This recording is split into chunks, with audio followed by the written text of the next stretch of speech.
Hey guys, it's Father Time. I'm back with you again. You guys gotta get the scenery pack. It's free over on flightsim.to. It's from Freaky D, Mike DeCero. Mike's actually a Boeing engineer. Does all this as hobby pro bono. He has recreated Long Beach, just as KLGB Long Beach, in the 1994 vintage McDonnell Douglas factory. The guys who I've been working with the CE1000 have seen me do this 100 times, probably. But there we are, McDonnell Douglas. So he recreated based on photographs the McDonnell Douglas factory. Here we go. I'm flying my drone around here using my Xbox controller. Someone asked. Not bad for an old man, huh? Fly DC jets. My kids are amazed I do this, by the way. They think it's a cool retirement. Hey, I don't golf, you know. So put a couple hours in on this each day. That's a MD-82 or 83, of course an MD-11. It's a paint factory. You said you can tell by the ducting here. You go in here to be painted. As I mentioned, that's the all McDonnell Douglas factory. It's a 2015 version of the Long Beach. Mike can correct me in the comments. He usually does. Long Beach terminal, and way over there is the C-17 factory by Boeing, and I believe that's 2001 vintage. Boeing, of course, bought McDonnell Douglas, and over here is the delivery ramp for the aircraft, and we're parked there, of course. The TFDI colors. Hey, guys, I got this filed for going over to Las Vegas from Long Beach. I'll do an origination pre-flight for you, but today's main emphasis is landings, so I'm going to take off and just do pattern work. Here's a FedEx here, but I want to show you what a difference a few days make. So yesterday I did my original for public release MD-11 video. Pretty cool here if you take a look. That's the MD-80 delivery spots, the MD-11 delivery spots. Are you kidding me? Thank you, Mike DeCero.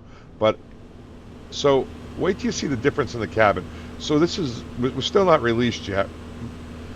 1.0 was the original release revision. You know, we were up to 66, revision 66 on the alpha beta revisions. This is release 1.01. It was released yesterday. This video is being produced with the permission of the TFDI management. I do operate under the Non-Disclosure Act, and up until the last couple of days, I wasn't allowed to, nor would I have wanted to, release anything. I'm just a quality assurance guys, which means we're basically unpaid interns that test fly, write up bugs before it makes it over to you. Here it is, TFDI. Watch the difference in here. If you watch my video from yesterday, I flew from Kennedy to Boston, took you around. It kind of had an aged cabin. It's kind of cool. Wait till you see this. And in we go. A new cabin. Passenger version GE engines, coffee makers. What a difference a day makes. So yesterday I was bragging that, wow, they went to all the trouble of creating a vintage aircraft. And today, with the new update scenery pack, got this beautiful vintage cabin. I'll have the cargo version for you next. Look at that. And there's no seat TVs in the back of the seats because they never had them. We had these video projectors up here. Sorry about that, guys. Go to the galley up here. Get you out of the overhead. Mid galley. Should have slowed down my drone movement a little bit. Here we go. Forward galley. Flight attendant jump seats. Forward galley. Ah, man, it brings back memories. And of course, the cockpit.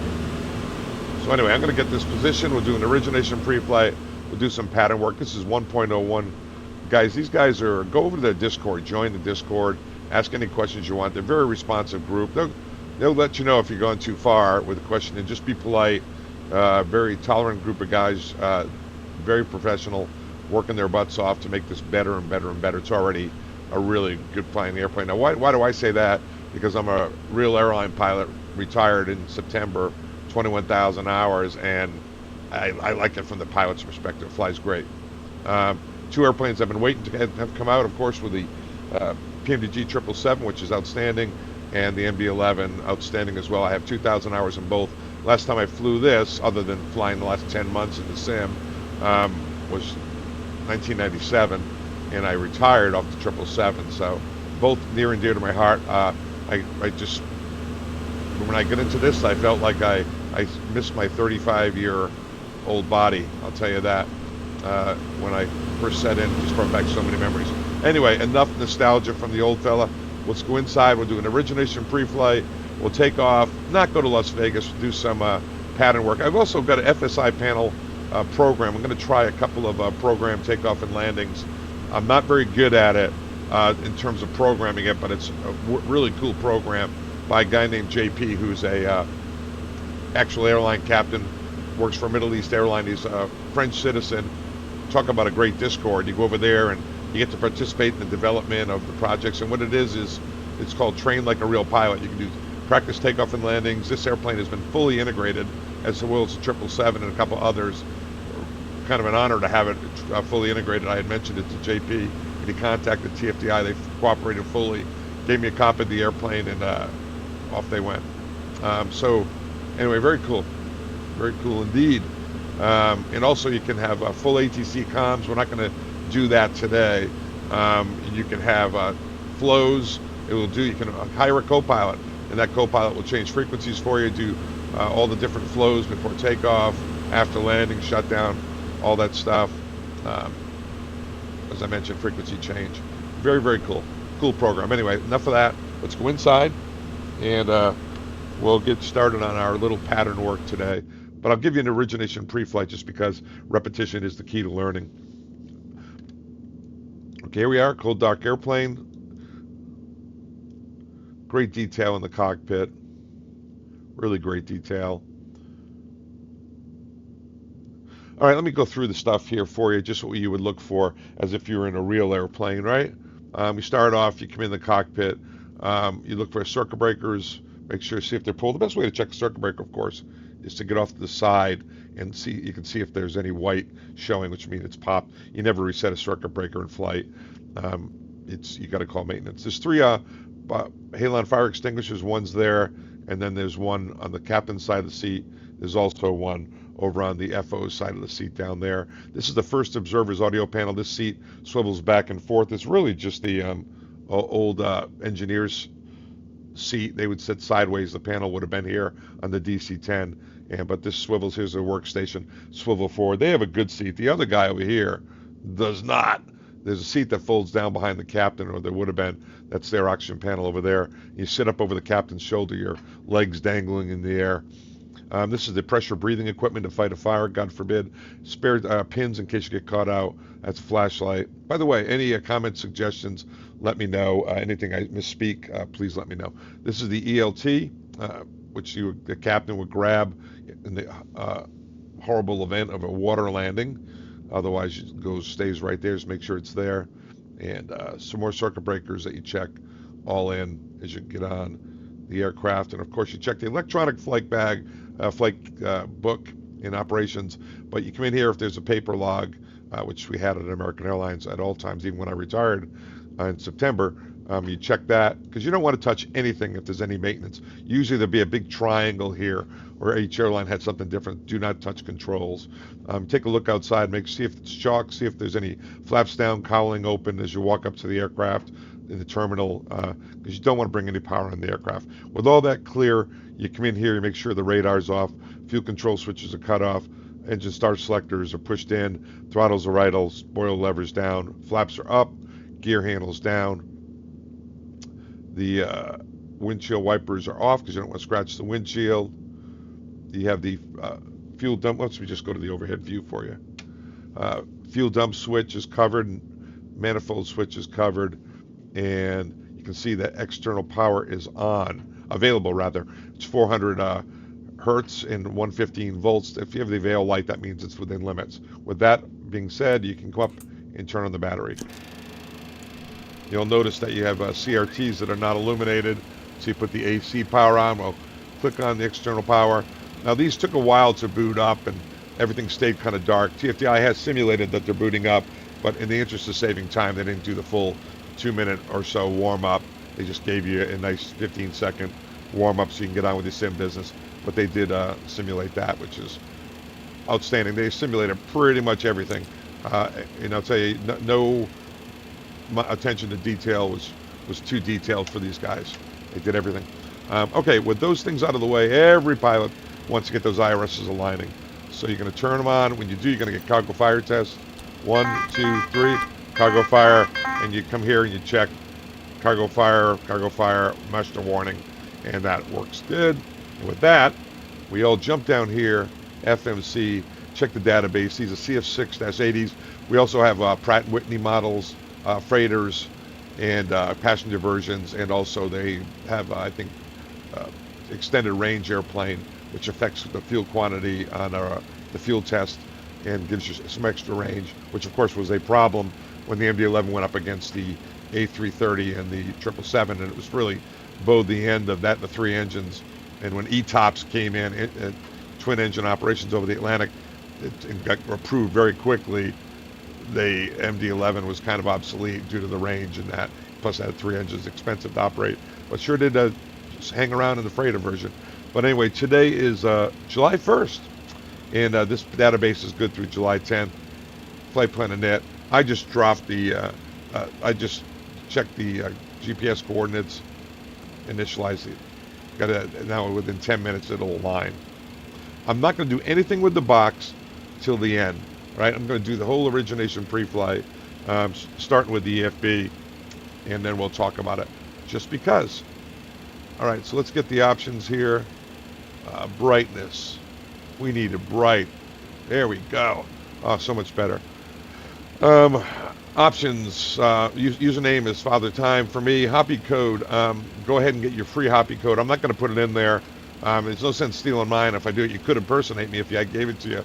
I don't know why anyone would want to impersonate me, but so I'm not going to fill that out. But you would use that if you're going to go VAT simming or IVAO. Just go to look up Hoppy. They'll give you a free code. Put that in there, and then your ACARs down here will work. You'll be able to do once you initialize it. Easy for me to say, right, guys? Hold on a second. Let me go down to the radio. Didn't want to do that, did it? You'll be able to do pre-flight. You'll be able to do departure clearance, oceanic clearance, ATIS, flight log, receive and send messages with IVAO or VATSIM, whatever agency you're using after you initialize it. We won't be using that today. No need to. Just going to stay in the pattern. Not going to use VATSIM. Here, I'll go through this whole box with you again. Dispatch, import flight plan. As you can see, I've loaded up Long Beach, birthplace of the MD-11, and Las Vegas. And we're going to send a flight plan. Flight plan sent. Set payload and fuel. Payload is sent. View departure and arrival airports. Basically, it signs you into Navigraph. Have 2 different ways to do it. You can type in this code on the navigraph.com code page right there. Or you can take your phone and use your camera, just like a menu. Click on it. The kids had to teach me the menu. My wife and I were looking for paper menus, and every time I go out with my 20-somethings and 30-year-olds, they're appalled. But now we know. We take our phones and do it. We're so freaking hip. It's unbelievable. Follow all the links. It's going to sign you in, and there you go. That's how you know you made it. And it's already populated with Long Beach, taxi 10-9. And we are at this way over here. See this Alpha taxiway? This is Freaky D on the scenery pack. It's not depicted here. Has created well, let me show you. We're going to taxi out straight ahead without hitting these poles. Make a turn. Open up taxiway Alpha here. We'll taxi down. We'll run over this tug. Come across the runway. We're going to go to runway 30 before we do our taxi. Get permission to cross.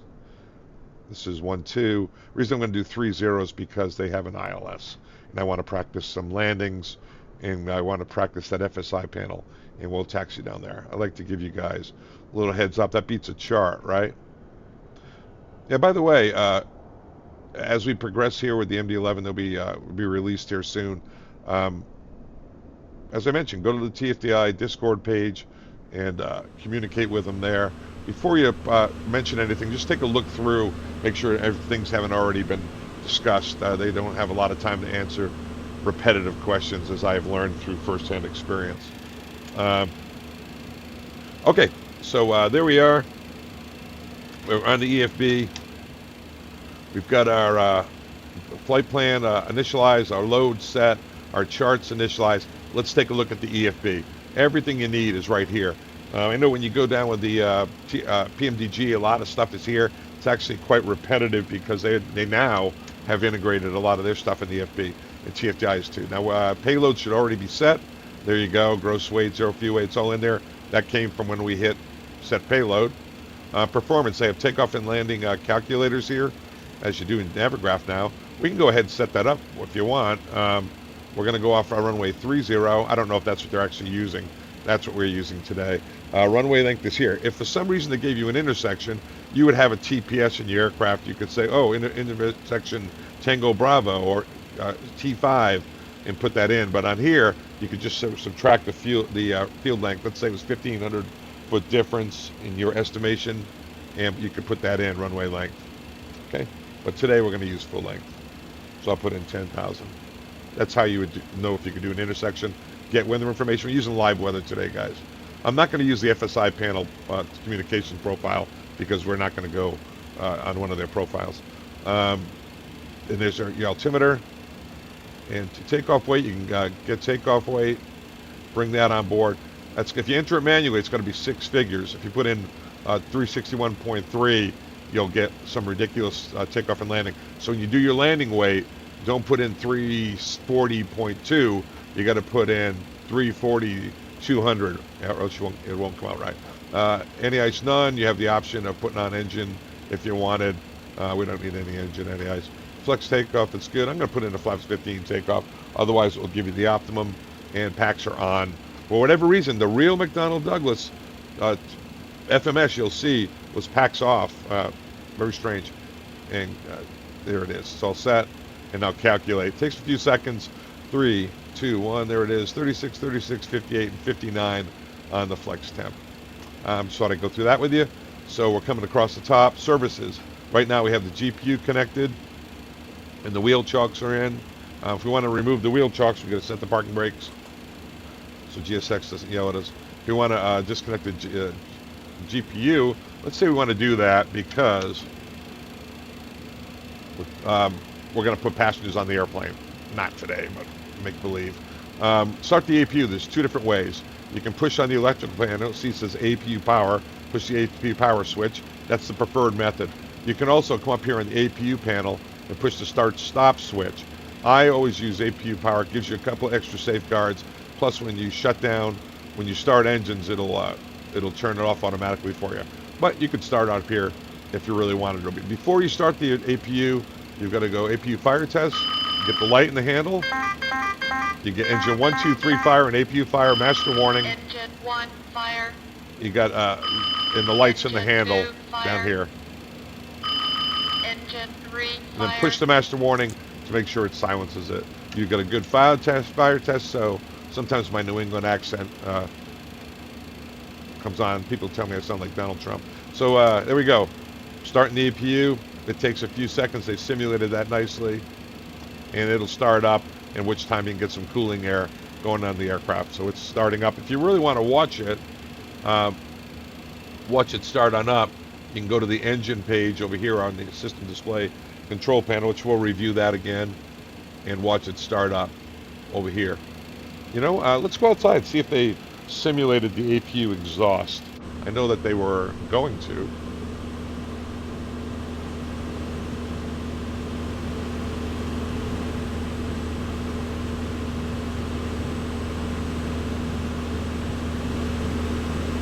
Maybe not yet. I know the engine exhaust is simulated. I know it's something they're working on. So anyway, APU started up. We'll come back inside, go to the overhead, we'll shut off the external power, and we'll go to the EFB, and we'll have them pull the GPU. They're going to be wanting to do that as soon as you start that APU. And APU air, put that on, and the cooling air is started. And with that, I'll get some boarding going on here. Get GSX going here. We do not have any pushback tool on here or ground card services, anything like that. Whether or not that's coming, I don't know. By the way, there's going to be an advanced simulation package in another revision after release, which will have you be able to have some working circuit breakers. I know a lot of you guys like that. I could care less, but you guys like it. And then advanced simulation package that can do a lot of things. Waiting for your action, open forward cargo door. Okay, let's go over to the EFB then. That we can do. Forward cargo, it's already moving. They asked and then they did it themselves. So the GSX is now integrated, evidently. Let's take a look outside. Yep, there it is. It's all working. That's kind of new to 1.1. It's integrated. Up until now, it was an add-on file that we had to insert. Yeah, let's have everyone come on. Bus is coming. We'll say this is a delivery flight. We're going to take this over to Las Vegas with all these American Airlines execs and the TFDI paint scheme so they can gamble and then head back down to Dallas and get on with the stockholders' money. So let's go back inside and go to the overhead, and we'll finish up the overhead. So a checklist that will be provided by TFDI upon release. You're going to have a pre-flight checklist. These are my checklists that they're modifying at the moment. This is the pre-flight, which should be done by memory. That's the flows with the bars, some expanded information. To see this fuel test, we're going to go back to that. 52.4 will be the total. Boarding starting. 63 if it's an extended range, if you selected that. Normals checklist, there it is. You'd run that together. It gets you through the whole flight. There's an FMS checklist for everything I'll cover today, plus more. Emergency procedures, quick reaction checklist before you get into the books. You would run these particular items. Crew boarding and then starting. We actually have a lot of other interactive systems display, training manual, everything, all coming out. So people are coming on board here, and we're going to go do those columns like we were just talking about. Cargo test is done. Iris or line. Take a look here, and you'll see that they have modeled the voice recorded circuit breaker, which I love. Our voice recorded test in the green band. It actually pulses a few times in there, which is checking all the channels. Galley bus fault, no lights. Galley bus, if you saw one of these pop, it's probably due to an overload, and it sheds a galley as part of the load shed procedure. Just make sure those are on so you get your coffee brewing. Cargo temps, that's fine right there, but if you have puppies in the back, I would put that at high for the forward where they're stored, and I usually leave that at around the 12 o'clock. FADEC mode, which is like EEC on the Boeings, controls your power settings. EPRs on the Pratt & Whitneys, they are guarded with no lights on. Engine ignition is off. Override is both igniters, A and B. We'll use probably A or B. Usually we odd number flights, even number flights is how we ran it, or captain's leg, FO leg, depend your airline, so they could equally use. All the way up the top, fire handles are all the way up. They're way up here, big old fire handles. You can disconnect the generator field in accordance with checklist, or you push, pull, and hold and twist it for engine fire, which will be in the advanced simulation phase. Hydraulic pressure panel. This hydraulics. I'm going to open up this cover and do the test and close the cover. See, there's a test. If you're one of those guys who really likes to watch things, you can come down to the systems display control panel down here. Select hydraulic. You can see that it says test, and watch the different systems get pressurized. Up here comes our people. Welcome. It's our management team from American Airlines. Oh, nice little hop. All coming on to go to Las Vegas. We're going to surprise them, though, with some pattern work. We'll show those guys, Passengers right? Boarding So, overhead. Test is going on. If there's a problem, it'll tell you. We're going to turn on the emergency power. Let's go right across. Don't make sure you're not in manual. This is the smoke elimination checklist thing. Very lengthy thing. I think a Swiss Air 111, God bless them. There you go. See the aux pump just come on? That's part of the hydraulic test. See the systems pressurizing? So they've modeled the systems correctly. Drives, high oil pressure, low oil pressure, high oil temperature. You'd lose the drive. You have to disconnect it here. Once it's disconnected, you can never reconnect it except on the ground. Maintenance has to do it. By the way, TFDI development team, we have active, very active, high-ranking mechanics from FedEx and UPS We have pilots from FedEx, UPS active on the MD-11. Old guys like me that flew it. We have Boeing engineer with remember Boeing owns McDonnell Douglas, with all the testing procedures here that he's running through. That's freaky deep. Unbelievable. PAX, you want to make sure that you're in auto. Econ saves you about 1% fuel running less. We used to push this off if we wanted to clear out the cigarette smoke. That's how old I am. PAX load. This is actually modeled. And you put in the PAX. We'll say we got 240 people. Let's go, yeah, 220. And with the flight attendants back there. If you had nobody, you put in like 0, and it would take less air, bleed air. But if you had a lot of people, you'd put in the number, and it would meter the bleed air off the engine, thereby saving you fuel for light loads. So econ, you lose about 1% if you kept that off, although you get a better airflow back there. And PAX load, the lower, the less air they bleed off the engines. And we've got the ISO valves are all closed. Mass, if it drops, it does automatically at 14,000 feet. But you press and hold this for 1 second to make sure that any ones that were stuck maybe would come down. You get an on light if you had been dropped. Here, I'm going to show you this fuel test. Also modeled. Let's take a look at the passengers boarding. Here they are. Hey guys. Look at hey, off the roofs. You nuts? Crazy. It's crazy passengers. What is this guy doing? You are underpaid. You're so underpaid. All right. That's that silliness. I'm excited about that because we just integrated GSX entirely. So that's a big thing as we get ready to release here. I say we because I feel like I'm part of their family now, even though I'm not a developer, just an unpaid intern. Quantity test, we're going to get 18880 and then 10 fives and then 52.4. There's 18880, 10 fives. Welcome on board. Select fuel. Before I did that, up here you'll get 52.4. Now if you would ER, you would get 63.0 on the fuel. Not otherwise. Now it's reading whatever we have for release. All right, this is the dump switch. I think it's 5,600 pounds per minute for the dump. If you go to page 3 on your init, I'll just go over there for now, getting ahead of ourselves. And you can put in your dump. It's going to dump to gross weight 458, or you can put in dump to weight here. And say you want to dump all the way down to 320. It won't let you dump below the min landing weight, the min low fuel level, but you can put in whatever you want to dump to. Otherwise, it's going to dump to maximum landing weight. Passengers bus is coming. Dump manifold, emergency dump stop switch if you wanted to stop them. The dump, if you look over here, it's dumped off the end of the wing.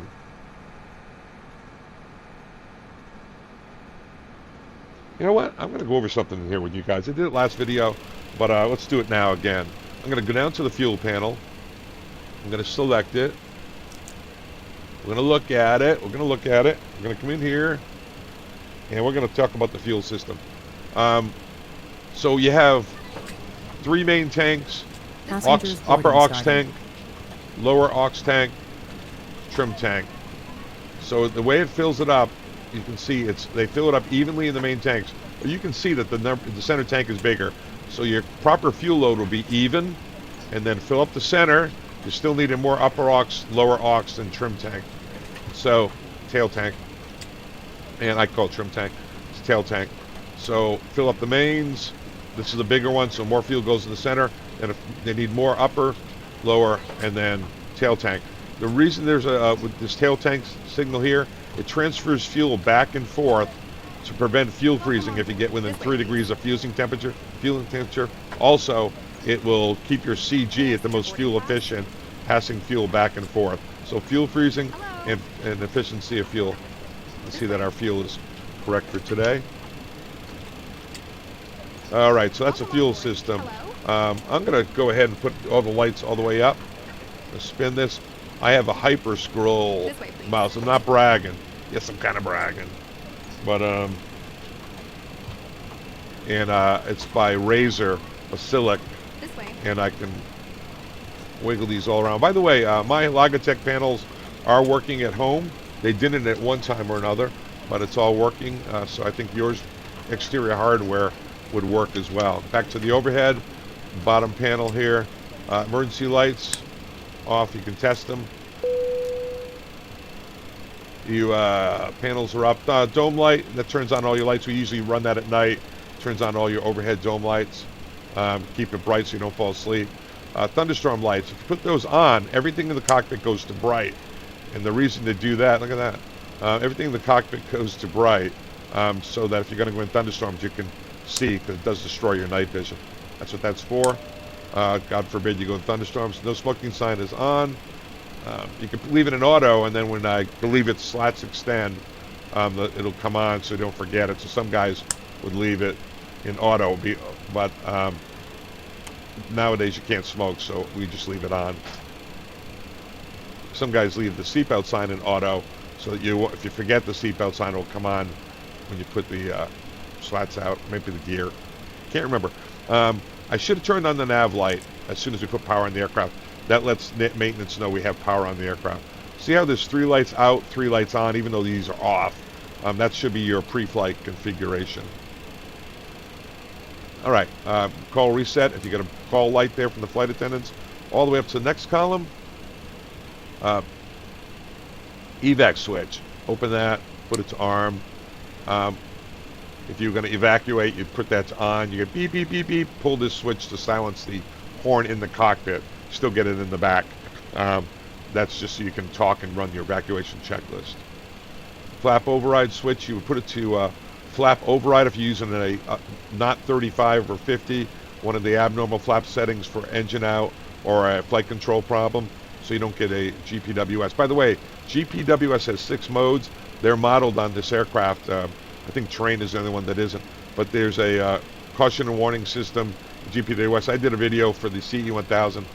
Maybe I'll send it over to you if I can get it released under the NDA about that whole system. Fabio Almeida was the developer who did that, went to great length to do that and make it accurate. So you get note sync after takeoff, too low gear, too low flaps, all sorts of cool things. You can do the test if you want, hang on. Terrain override, if you're VMC conditions, this operationally, and you're getting terrain, pull up, and you're looking at the runway, there's no terrain. Under those conditions, you could hit terrain override. Sometimes your FMSs, this is not a GPS, FMSs get a little bit inaccurate, so you can terrain override VMC conditions. If you want to run the test, they've gone and done that for you. Glide slope. Put it back to normal, up. Close the cover. Terrain. We used to run that when the little kids came to the cockpit. They loved that. Up. Sync rate. They want the airplane to talk to you. This is the Terrain. auto AFS panel, this whole thing. It houses No the sync. flap limit, elevator No feel, sync. which increases Too low. Terrain. Too as low. you get higher Gear. airspeed, you don't want to over G. Too low. So Flaps. the elevator field gets tighter and Too tighter low. as you get Terrain. faster, Glide artificially. slope. Upper yaw Too low. damper, that's Terrain. to combat Caution. Dutch roll, Terrain. and the Caution. Terrain. LSAS, longitudinal stability Terrain. augmentation Terrain. system, Pull up. is when they stretched the Pull up. DC-10, they had to put in a system that kind of helped you with stability in the longitudinal system. It creates the now famous difficulty sometimes of moving the airplane. MD-11 is kind of famous for feeling a little stiff in the elevator axis. That's why. There is an option for full-time control wheel steering in the roll axis on the box. We'll show you that in just a minute. Cabin pressure, if you're in manual, you wouldn't want to be in manual. Take that off. You're supposed to check the outflow valve full open and the landing elevation set. So if you go to air, there it is. Outflow valve is full open and landing elevation at Las Vegas is set. That's how you know the airplane knows. While we're here, let's talk about the air panel.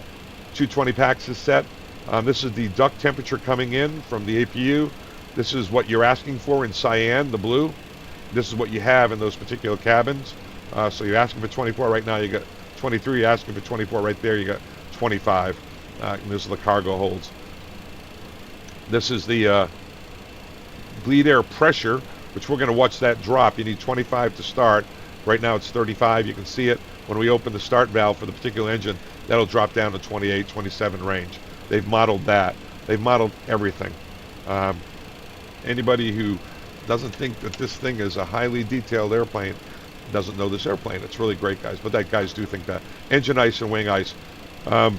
You turn on the engine ice after engine. There's nothing auto about any of this. You got to turn on the engine ice after engine start. If you're 10 degrees Celsius, 50 degrees Fahrenheit, and visible moisture, visibility less than a mile, or taxiways, ramps, snow, slush, anything like that. You turn on the windshield anti-ice on pre-flight. You turn it off on shutdown. Okay, defog, leave that light out, but if you push it, that's off. So this is your configuration until shutdown. You leave it just like that. Windshield anti-ice on, and defog light is out, which means on. Enunciator less. If you watch how simple this is, right? You right there. I'm sorry. There's a test. Overspeed. This is so hard to program because it turns on all systems, and these guys work so hard to get that to work.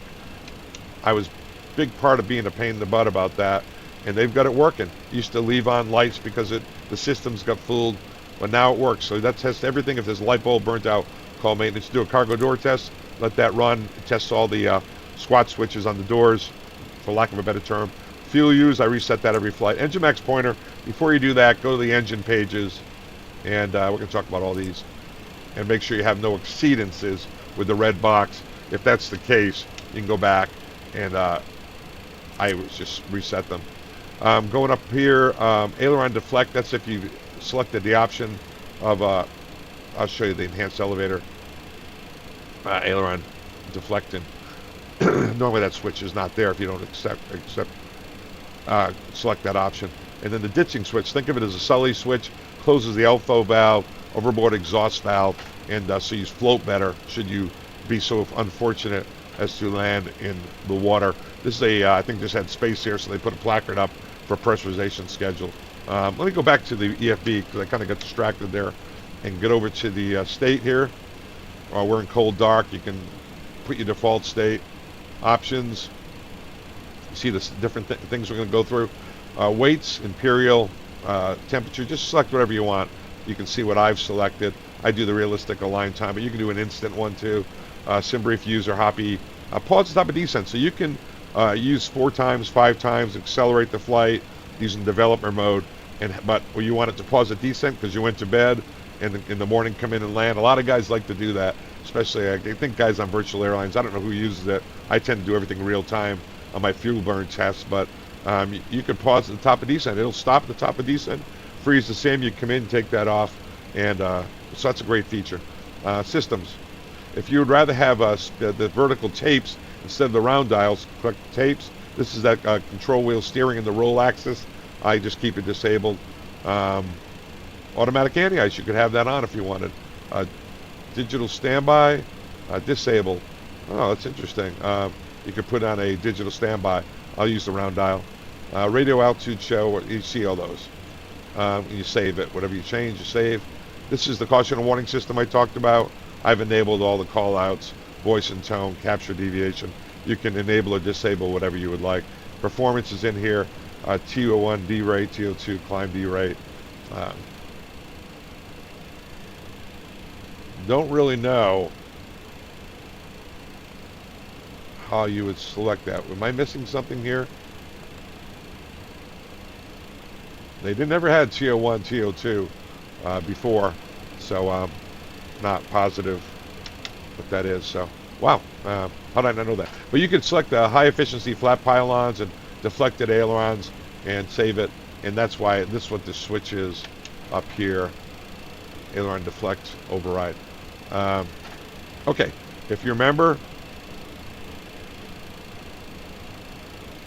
we've done the 3 columns here, really 4 columns, and we're going to come across the glare shield, then across the CRTs, and on down. Let's talk about the configuration of the cockpit, some of the things.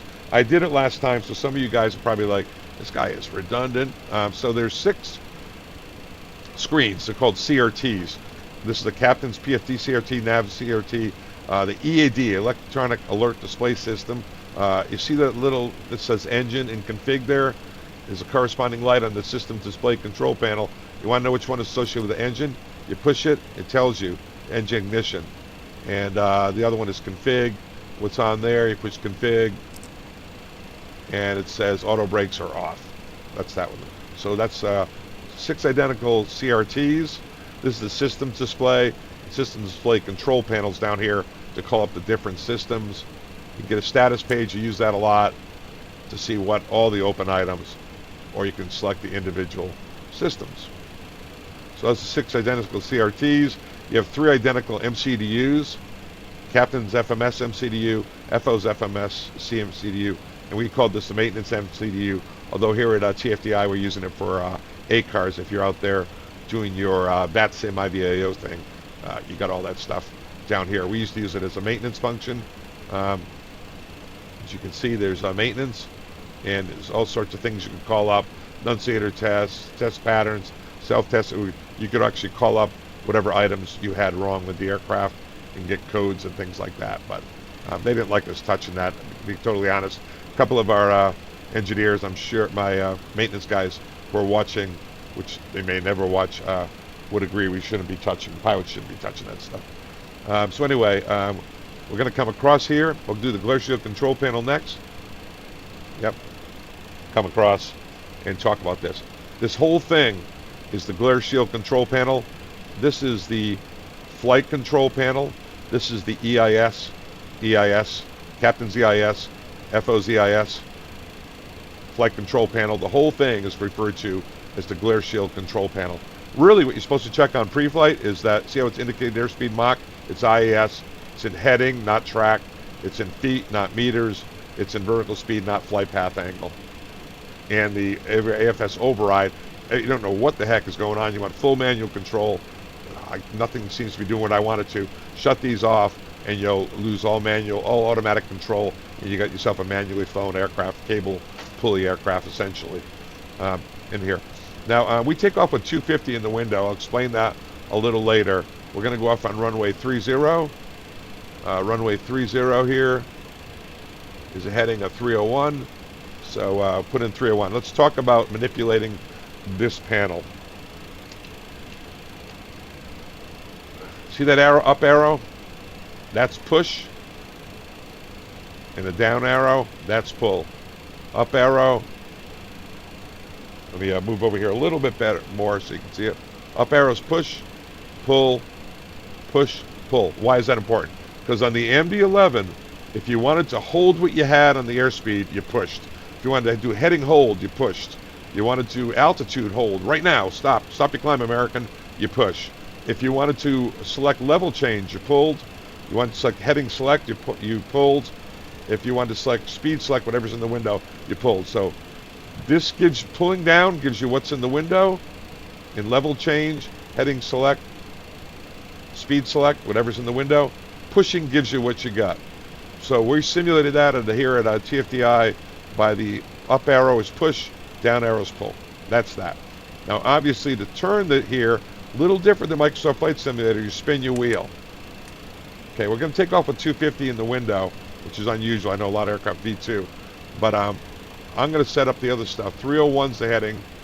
So here I'm going to spend using my little wheel, do that, and I'm going to actually go to my Logitech panel to do the rest in the interest of time.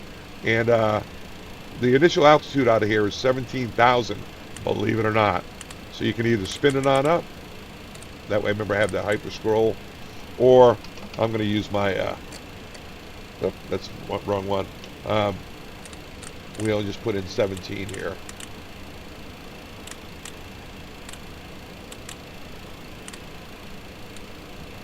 $17. All right, you got that? Push, hold gives you holding, pull gives you level change, pull gives you heading select, push gives you heading hold, push gives you airspeed hold, pull gives you speed in the window. And you use your mouse wheel to change these if you don't have at-home hardware. Okay, and now if you go over to the other things, that's the mode control, the flight control panel, FCP. This is your EIS. We can set our altimeter. You want to go standard out of 18,000 or whatever your transition altitude is, you pull. So, or hit B, whatever you want. You pull to get that to come 2992. This is QFE versus QNH. This is your inches Pascal, 1013 hectopascals there. I'm going to use traffic, data, and airport here for my selections to display. If it gets overloaded with the airports, just turn that off if your screen says clutter, declutter. Mag true, you always want to be in mag. Right here. Not true. Only time we ever use that is if we're flying over the North Pole, going to like Japan out of New York. Map mode plan. Map mode is just, you know, it's all right there, but plan, we use this to get a north regulated view, and we also used it to walk through the points, which we'll cover later on. I'll leave that there. You want the VOR mode, you're going to fly a VOR for whatever reason, you can put that in. And approach mode, when you do that, you get your round dial if you're one of those guys. TCAS. There you go, your TCAS display. But we're going to leave it in map mode. Turn on your weather brightness. There's terrain. Push it again, weather off. Turn on your weather radar. Down here.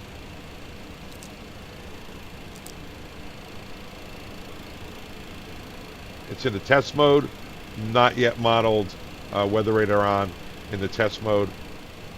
We don't have a radar on here just yet, as most aircraft do not. I'll turn that off for now and turn off the weather radar as well. Put it on terrain for now.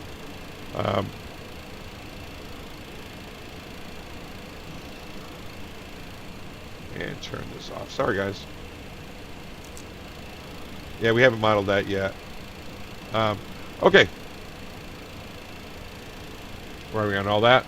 So we're coming across here with EIS. We've got that all set. But you can change your minimums here. If you take a look, watch down here. It's radio altimeter. Press it again. It's baro. If you want to set that. Radio altimeter.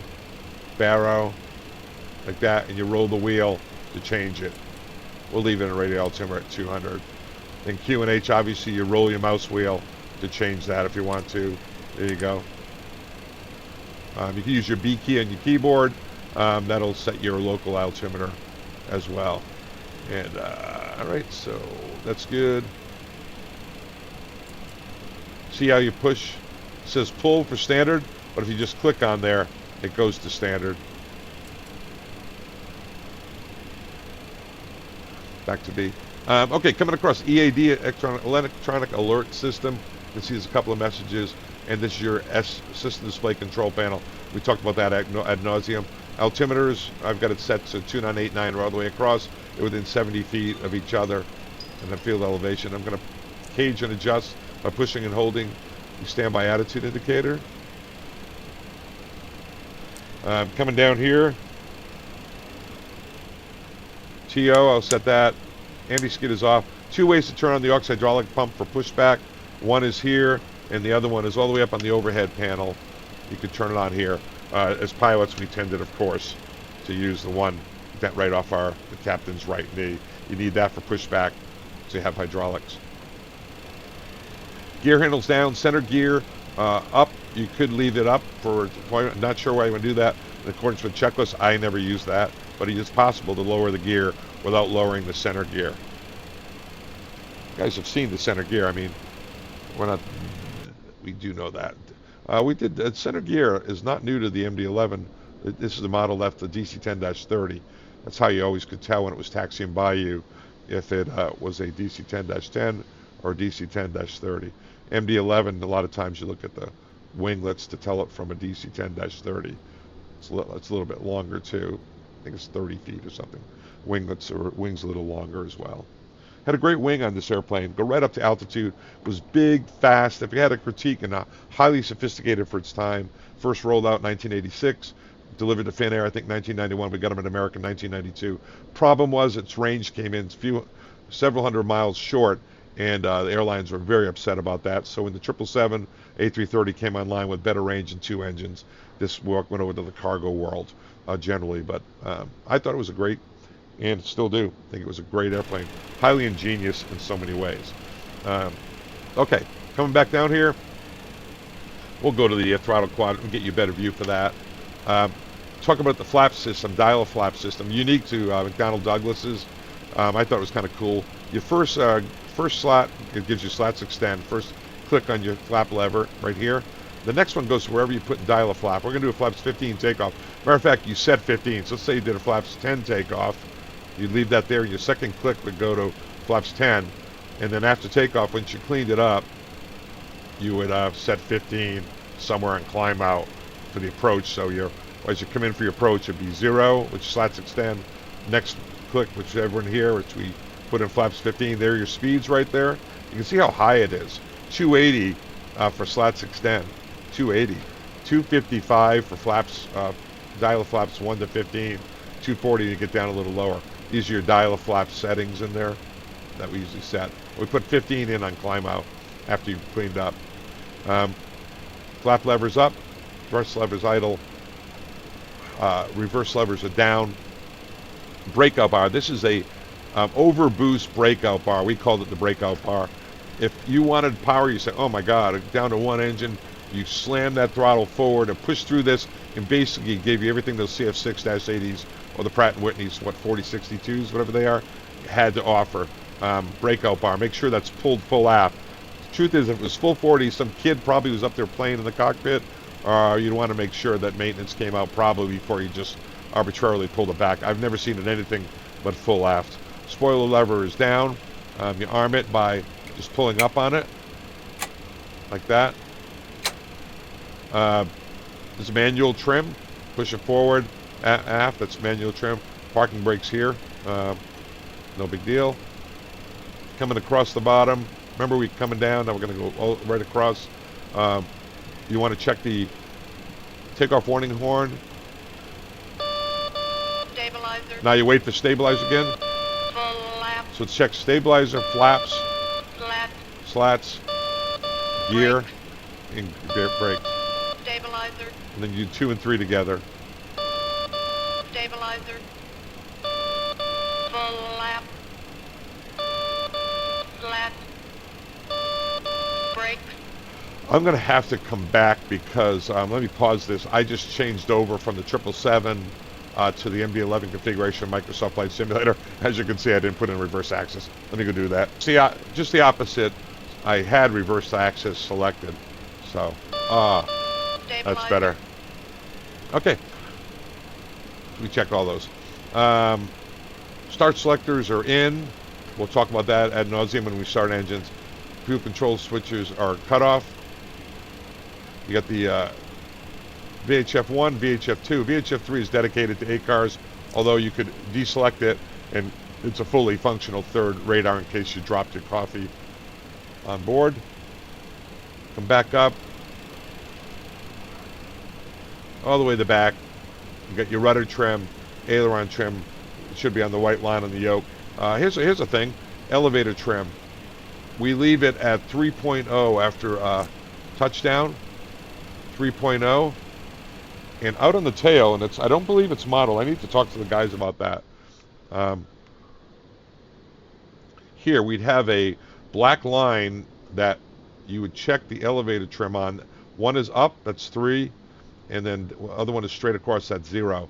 If you didn't see, you're supposed to leave it at 3. If you saw it, let's say at way up, it's normally an indication, almost always, that the FO never set it to 3 after landing. The reason we set it to 3 after landing is for moisture stuff that can get in the elevator, but most importantly, it's just as importantly, it's so that on the walk around we can see if the stabilizer is properly calibrated. So you have a 3-degree line, 3-degree nose high, and you have a nose up and a 0 for 0 stabilizer lines on the tail. I need to talk to them about that because that's a cool feature to put on here. Okay, let's get this drone back where we think we'll need it.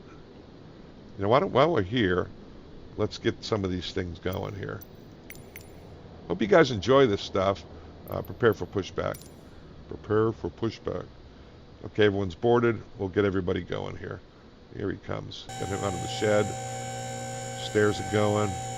What else you got?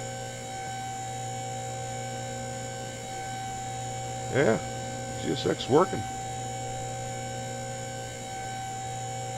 What I learned about these projects is that Hello, Captain. We are ready for pushback. it's always one step forward, half step back. They change one thing and messes up another. And the Boeing engineer that we have on our staff, Mike Freaky D, said that's very common, even with regular aircraft development. All right, so that's everything I wanted you to know about the pre-flight. This is your transponder. One thing here, it's a multi-step process. Turn on the transponder. Departure checks Let's say you get your clearance. It's 3215. You got to turn on here. So if you're on VATSIM and they say no, you don't have radar contact, probably forgot to turn this switch on and go to TARA. That's it. Don't forget. It's 3 steps. Put in the code, turn it on, go to TARA over here. All right, let's talk about the box. For those of you who are Airbus guys, McDonnell Douglas box is very similar. The A300-600, very similar. It's an easy transition. I went from the 300-600 to the MD-11. It was super easy. Very different than the Boeing box in many ways. FMC, so let's load this thing. MD-11 CF6-8 is your database. If there's a secondary database loaded, maintenance typically throws that in there, loads it up if you, as it gets close to the changeover date. So if you get stuck out, you have access to it. We'll do this later on. So that's it. We go to the 6R and it. We'll put in our alternate. I think our alternate is KLAX. Going to make stuff up. We're not going to make it there. There we go. Flight number. Let's see. We'll go TFDI, and 123. And cruise level. I think they had us going over there 27,000 on Bulls Fly East. If you take 27,000, multiply it times 2, that's 54, negative it. So it's minus 54, and then subtract 15, minus 39. And then you take your temperature D. I'm just telling you how you figure this stuff out. And our temperature D today is plus 16. So minus 54, minus 15 is 39, plus 15 is 24. So minus 24 is the temperature for our cruise. And if you come back in here, and our tailwind is supposed to be plus 16. If you had a headwind, you'd put in a minus plus 16. And cost index from the flight plan. Just going through this, for those of you guys haven't done it, cost index 61, pretty low cost index, 61. Now we go to init page 2. Remember page 3 was the fuel dump. Taxi fuel off the flight plan is 2,000. Becomes critical, of course, if you're going to go do a long flight here. Taxi fuel is 2,000 pounds. In reserve plus alternate is 14, we'll call it 15. 2015. So 2,000. And I'm just going to put in 15 reserve plus alternate. I'm just going to put it in here, not in the alternate. Select your fuel that's in there. That's correct. And zero fuel weight. You need to come in here. Here. Estimated zero fuel weight. 330. 330. And trim. Collect it. And we've got our box loaded there. Third page is fuel dump. Don't need to do anything with that. To the flight plan. We're going to do Long Beach. And you always put in your runway first. That way it gives you the proper SIDS. We're going to go runway 30. And we're going to do the Zoom 3 departure. Meisen transition. Insert it. Basically 1,500 feet vectors. We're not going to do it. We're going to go all the way to Meisen and select our runway. It's the ILS to 26 left at Las Vegas. And we'll say Zulu, Preno, and it's the Rondres arrival, Meisen transition, and insert it. And with that, we have our flight plan set. We would review it together. Go to menu, FMC, and there you go. Model. We go through all 3 pages, make sure we got everything set. We go through the flight plan. If you go up here and you want to walk it point to point, you go to plan, and then you can walk it through point to point and check for no discontinuities in your route as well. Then you go to Prague and you check the total distance. This is 256, and we're supposed to have 235. That's from the long downwind in their vectors. That's reasonable. Just make sure it's not something ridiculous. All right, back down to the box, because we still have to load the takeoff data. Remember, it said off of our EFB, it said 59 with flaps 15.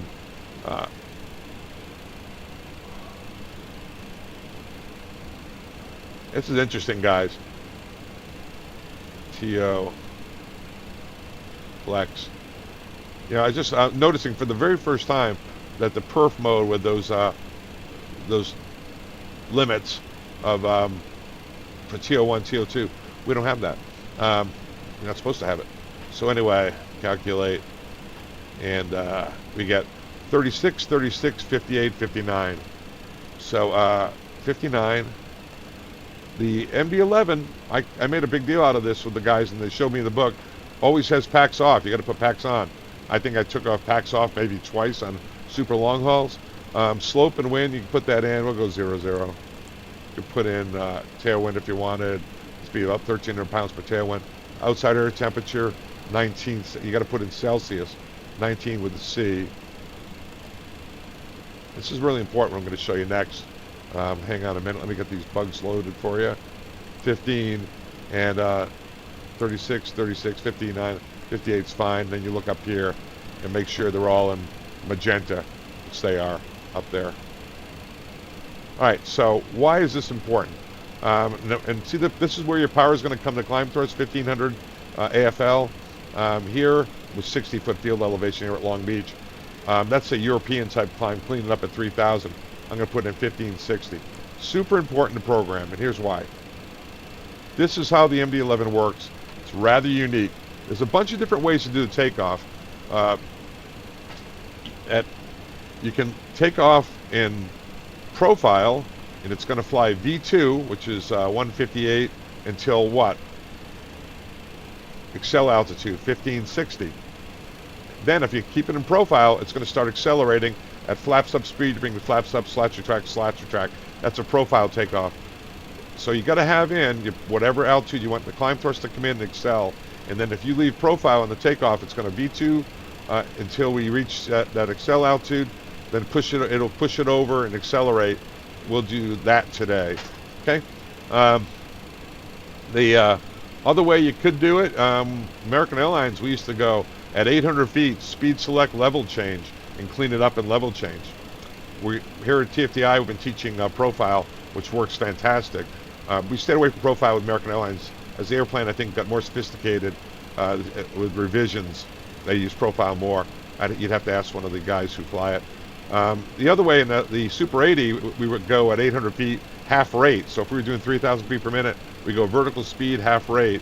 We go dial this down at vertical speed, dial it down to 1,500 from 3,000. That's how we did it. But those are the three ways to do it. But I'm going to use not the Super 80 way, not the American Airlines way. We'll use the TFDI way, which is profile. We'll talk more about that in a little while. All right, so that's the box. That's the takeoff page. We are fully briefed, fully ready. We don't have a pushback going on here, guys, so we don't have to worry about these guys outside. Want to just do one more thing. I want to go EFB, state, services. All the doors are closed. GPU, they're all disconnected. I'm going to take a look outside real quick, make sure we're all done, because we're not going to push back. This is a rather interesting taxi. I ought to have crash override in. Don't worry. Looks like they are ready to go. Look at that beautiful thing. The other thing I want them to do is to put on the, oh, he's got it, TAT probe, angle of attack probe and TAT probes. They did it. So, pretty cool. And some of you guys were wondering how I've been flying around here. It's with my drone. It's a Xbox controller plugged into my PC, and I dedicate it exclusively. I have a hostage stick for my nose wheel steering. I think this thing taxis really well. There we are. So that is an hour and 4 minutes into the flight. We have fully covered a lot of things. I hope that helped. Let's go do a couple of takeoff pattern landings, and we'll stay here, stay in the pattern, and get going. So we're going to run our checklist real quick. Go here. This is our normals. We did the pre-flight, right? That's all done. Whoop, all done. And we're going to do normals. FMS MCDUs, initialize and check. IRS is nav and align. Hydraulic panels checked. Fuel panels set and checked. Emergency light switch armed. And believe it or not, you'll catch a lot of things as you go here. Let's go inside, because I know right off the bat I've got to do this. And I've got to turn on the seatbelt sign so we don't surprise anyone. We'll get the beacon and the beacon for pushback, the engine ignition when we start engines. All right, emergency light switch is armed, no smoking sign is on, fire warnings have been tested, evac switch is armed, AFS control panel checklist. This is the one you run together. Cabin pressure control checked in auto, windshield anti-ice normal on, defog like out, cushion control panel, we talked about ad nauseum, we'll look at that. Systems display control, SDCP is checked, we did that. EIS and bugs are set, gear handles down in green, brakes and pressure is parked to normal, slot handles up retracted, breakout bar, which is the overboost breakout bar is reset, throttles are closed, reverse levers down, takeoff warning check, fuel switch is off, VHF radio set, weather radar off, transponder set, TARA. 5 minutes prior, seatbelt sign, status page, which is right down here. On the SDCP, status page, all we have is ignition's not armed. So that makes us happy. I'm going to leave this on air page because there's something I do want to show you when we get going here. All right? Transponder 5 minutes prior to the status page. Cleared to push, aux hydraulic pump on and beacon on. I would say we're cleared to push. There's, oh, I didn't want to do that. Let's go to the aux hydraulic pump. Turn it on here. Here we go, pressure. And beacon is on. On. And we're cleared to push. We would push on out.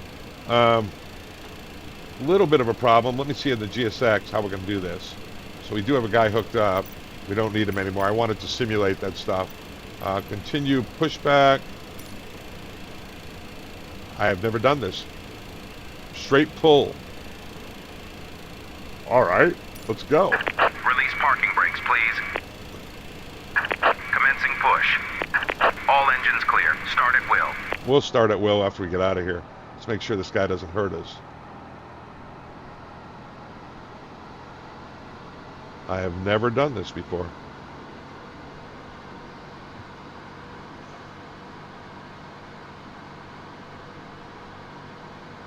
All right, let's stop the push.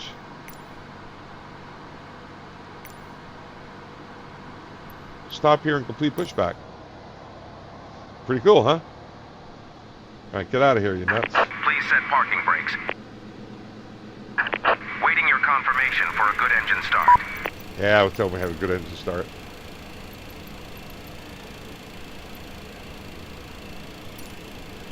All right.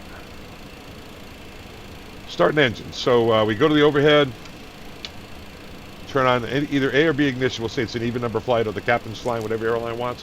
When you do that, it turns off the packs for you automatically, and you want to check the bleed air pressure is above 25 with the start valve closed, so that increases the bleed air. I'm going to open number 3 first. When I do that, we check for above 25 on the PSI. See how it came down? They've modeled that. Pretty cool. I'll show you what else they've modeled. We get oil pressure. You get positive oil pressure. You don't bring that fuel lever up. When you're above 15 in positive oil pressure, you bring up the fuel lever and you wait for an EGT rise within 25 seconds. That's your tow truck disconnected. That blue bypass pin removed. lightning bolt is the engine ignition. Left is clear. That's going to Right go off is at clear. 45. As I mentioned in my other video, yesterday's original video, this is you look for 45%. You'll see the ignition light go out and the start valve will close right here. I didn't mean to do that. Sorry.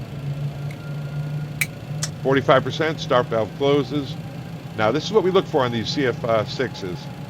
I have 11,000 hours on this engine, on the MD-11, A300-600, and the 76300.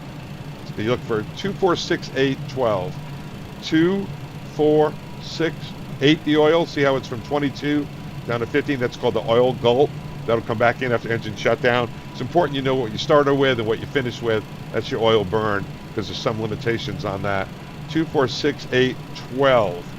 1200. If you saw 30 something, either your throttle was up out of the idle descent, like that, or you're stuck in approach idle or flight idle, which is comes on when you bring the slats out. So you want to make sure you had about 2, about 4, about 6, 8 the oil, and 1200. If you're at 8,000 feet like Bogota, this will be up around 1700, but 12 at sea level, which we're at 60 feet. 246812. And our sequence is 3, 1. Remember the air? We're at 30%. With the start valve open, it goes down above 25. Go to engine. Are those guys out there? I guess they left. Let me see. So we have an oil pressure rise right there. We're above 15%. Bring the fuel lever up. Got 25 seconds to get ignition. And while I was talking, I didn't get to salute them. They left.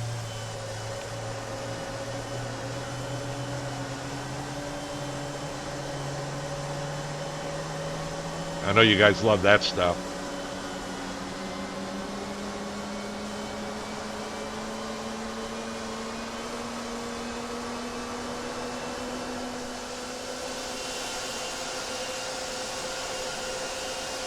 I don't care who you are.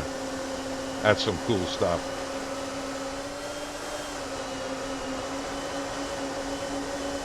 All right, back inside. Hey guys, I make 2-hour videos. I'm not proud. 246812. Let's go here. Number 2. Again, air above 25. Or you can't bring, you won't have enough to start the engine. You'll get a overheat. See the pressure, bleed air pressure is high on the others. There it is, nice and low. Back to the engine page. Good oil pressure. We're above 15. Fuel lever coming up. There's your ignition symbol, the blue. Lightning bolt. Now 45%. You'll see the ignition go off and the start valve will close. I just love this stuff. I love that they took the time to detail this. Almost no one does this. There it is, start valve's closed. And what are you looking for? You got it. 2468. Now, as you started each engine, if you were below 10 degrees with visible moisture or taxiways, runways contaminated, first of all, you wouldn't put the flaps out if you had taxiways, runways contaminated, so you're number 1. But you turn on the engine ice one at a time right after you started each one. But today we're nice and warm. 246, it ate the oil. See, it went from 22 to 15 and 12 on the fuel flow. Tells you everything is operating normally. I have a salute. They're all gone since I was yapping. First click of the flap lever goes to slats extend. You can see what's going on right here. Slats extend. Second click goes to whatever's in dial flap. In this case, 15. There it is. Arrow means it's in transit. And the lack of arrow means it's all good. We're going to go to config. Just notice something. This guy should be in flight plan. Pilot flying is in takeoff page. Pilot monitoring is in flight plan page. If you go to the config page, captain holds onto the nose wheel steering, checks the rudder. Full deflection is in the green. There we go. I have these pendulum rudder pedals. I have the Boeing yoke. Somebody asked me how I liked it. I like it a lot. I have the Honeywell Bravo throttles. I like those a lot. I've only been flight simming a little over a year. Anything I've learned has been through my Discord and guys helping me out, like Freaky D and I have a lot of guys helping me over there. Too many to name. And with that, I'm still not very good. 4.4. Oh, by the way, tell me if you notice an improvement on my frames per second, because I did some things that my Discord guys helped me with. 4.4, they get driving crazy with this my stuttering on my frames per second. 4.4, 4.4 off the takeoff page. That's set. Let's run the checklist. There's what everything I was talking about here. If you need it, that's on the checklist. After start, you got engine ice on. We talked about that. APU selected off. It should have already automatically go off because we started from the APU panel, and in fact, it did. Right. Spoiler lever is armed. Auto brakes are TO.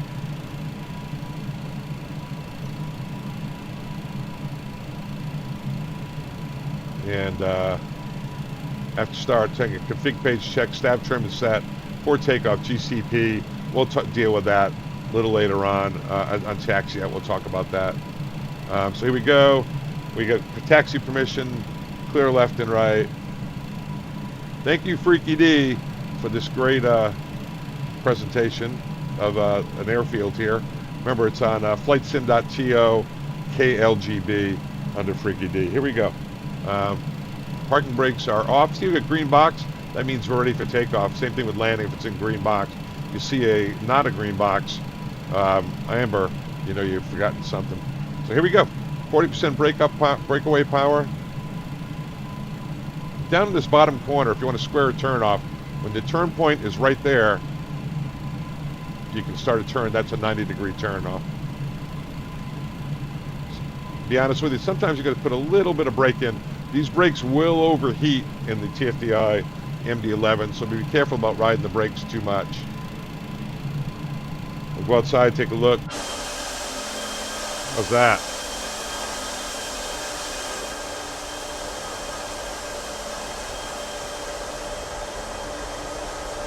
See if that tug will get out of our way.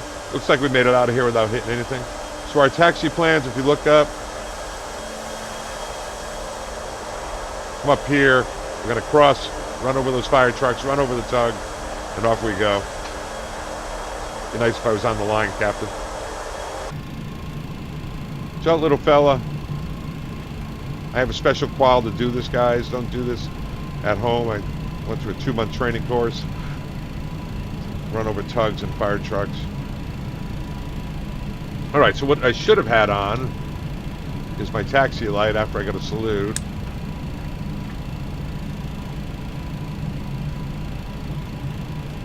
See where this vertical speed tape is? The strip, that's where your nose gear is. So I'm going to square it off a little bit.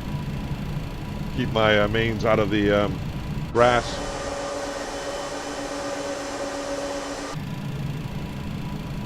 A little bit of inside brake, and off we go.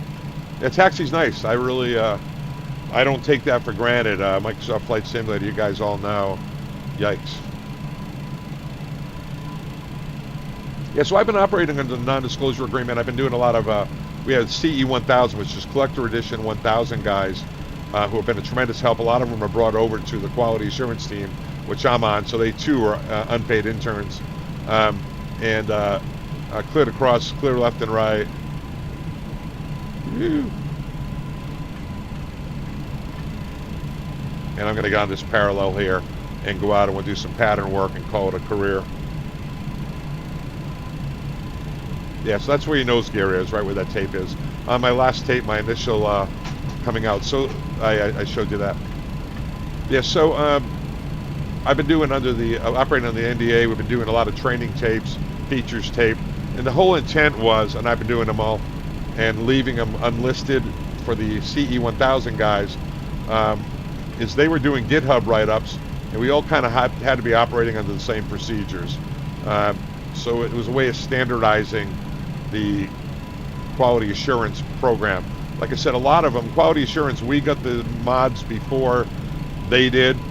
Once we went through everything, the TFDI development team would decide, yeah, okay, that's enough corrections, send it over to the CE 1000, and we'd move on to the next revision.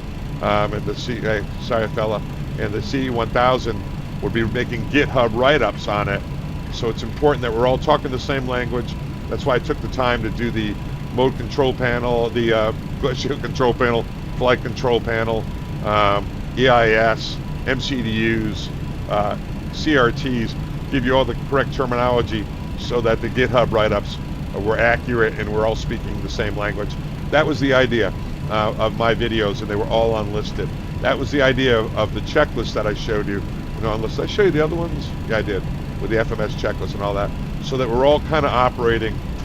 We had a couple of Lone Rangers out there, but operating under the same standardization, so that we're all speaking the same language in the development of the airplane. We'll be doing the same thing. I'll be making a lot of these videos going forward. Other guys I know are making videos as well. I know Mustafa, who's I have a lot of respect for him. He did a bunch of Mad Dog videos, and I used his Mad Dog videos exclusively. Going kind of fast, aren't I? Has done a series on the MD-11 too. He's very good, and of course I'll be doing them, and several other guys will be doing it, all competing for the same subscribers. I started off, I don't golf. I retired back in September, started flight simming on the urging of an FO when this came out on Xbox. Ended up buying thousands of dollars worth of equipment to do this, started making videos, and I just fell in love with it, and it's got involved with the TFDI project, and it's been just a tremendous hobby for me, and I don't ever see me stopping it. Very positive. Please join our Discord. Join Mustafa's Discord.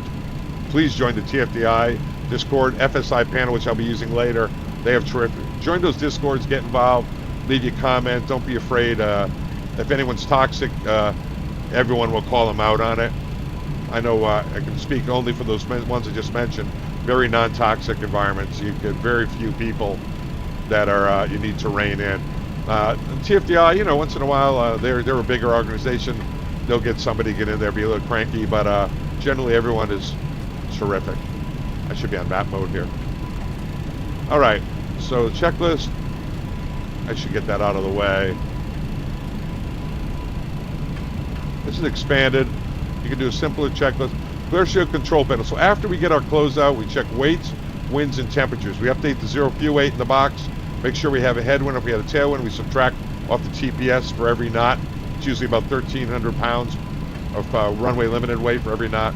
Weights, winds, and temperatures. If you're doing a max power takeoff, which we're not, if you're above max power, we're clear to position hold.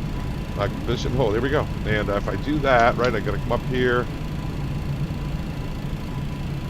I can put on the turn-off lights. Usually, I'll go to the landing light here. Won't get the rest of the lights till we get going. Weights, wind, the temperature. So if you're doing a max power takeoff and you're above that temperature, you have to get all new numbers. If you are doing a assumed temperature, flex takeoff, you are, as long as you're below assumed, you're good. The weights on the assumed, you got to be within 3,000 pounds. On the max, you have to be, if you're above the weight, you'd have to get new numbers. Pretty cool, huh, guys? All right, let's just take off. We'll do some pattern work. I'll just go up, and we'll just say we had to come back that one of the executives forgot his briefcase. They still carry briefcases? I don't know. All right, we're clear for takeoff. Just park the brakes here. I want to talk to you about a couple of things. All right.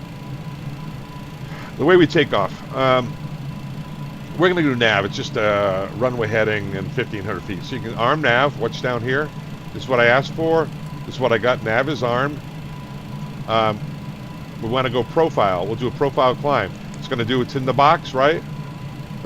Climb power will come in at 1,500 feet or whatever you have set there. Excel will come in at 1,500 feet. We'll push it over. We'll clean it up. I'll get the autopilot on so we can talk some more. Flies real nice. Used to be the command bars too sensitive. It's flying real nice now. So profile's armed, nav is armed. The last thing is, and I wouldn't do this so I took the runway, auto flight, arm it. See how nothing happens. But it did happen is clamp, there was a box around here, went away. This is toga for go around. I have a button on my yoke. But for takeoff, toga is arming the auto flight. That box has gone around clamp, and when you go above 70%, it kicks in and sets whatever your takeoff flex is. Okay, so here we go. And we're going to rotate at 2 to 3 degrees per second. Very lightweight, so we'll be up near 20 degrees. I'll get the autopilot on. We'll watch what the airplane can do using the profile takeoff. Auto brakes are off. Yeah. Parking brakes are off. How's that? And we're clear for takeoff. Go to the overhead. Turn on all the lights, strobe lights. Go all the way to land. We're all nice and bright. Everyone knows we're coming. I'm going to bring at home my 70% on my Honeycomb Bravo throttles is about straight up and down. My hands are off right now, and as soon as it goes above 70, it kicks in. It's going to go up to 100, and we call thrust set. And now we're looking down here, 80 knots. You get takeoff clamp right there. V1 and rotate 2 to 3 degrees per second. Nice steady. Don't jerk the nose in the air. Almost said a bad thing there. Nice steady climb up, right up to close to 20 degrees. Positive rate on the altitude indicator. Gear up. And we'll let it climb out. Just hold about 20. I'm going to put on the auto flight. Stabilizer motion. Autopilot. Click auto flight again, and there you got it.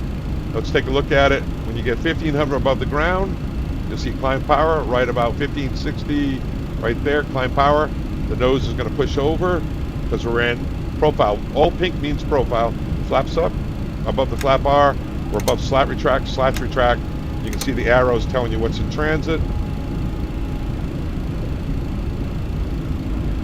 And flap slats are up. Come in here. Auto brakes are off. Disarm the spoilers. And F takeoff climb check's complete. And there it goes on its turn to 180. And there you have it. Let's turn up these system display control panel lightings a little bit dark in here. Try to do this without shut off any engines, right? All right, gears up, flaps up, and let's say now we want to say, hey American, hold your altitude. Remember, pull is what is hold. You pull it, it's going to push over, bring the throttles back, and hold the altitude. And you can see the profile went away, and it's turning to a 180 heading, and we got ourselves a thing. Now they say descend and maintain 3,000. Altitude. I'm going to use my mouse wheel, roll this down to 3. And expect vectors for the ILS. This, and there's the down arrow right there. Click it, that's level change. It gives you whatever's in the window. And I'm going to use speed. I'm going to pull it back. And we're at level change down to 3,000. And there you have it. Let's go to the box, init. I'm going to change this to KLGB to KLGB. That. Cruise level I'll put in 030. Just for fun. That's good enough. Flight plan. KLGB. Star. ILS 30. And insert it. And we're within 25 miles, so it already auto-tuned. It'll auto-tune the frequency within 25 miles. Let's take a look at that. We'll go out a little bit on the range so you can see the approach. And why don't we slow it on down, and we'll turn to a downwind heading, spinning the airspeed back. Go to 210. You see that it's not doing anything. The reason it's not doing anything is I haven't gone speed select, which is that arrow down. See how it hasn't done anything? We'll go arrow down, which simulates full. It's slowing down, and we're below 280. I'll go slats extend. There it is. It shows the slats in transit, and we're going down to 3. And I'm going to turn left to a downwind heading, which is about 120. Then we'll brief and fly the approach. Now, here's 120. We're getting in there. Full, and that's heading select. Here we go.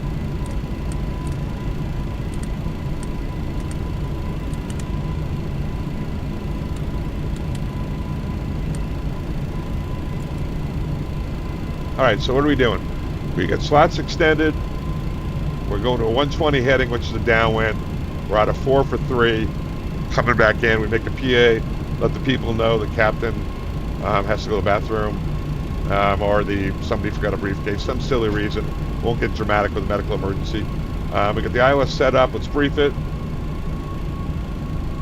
Sorry for the bathroom humor. That's it's pretty weak. So approach, ILS 30,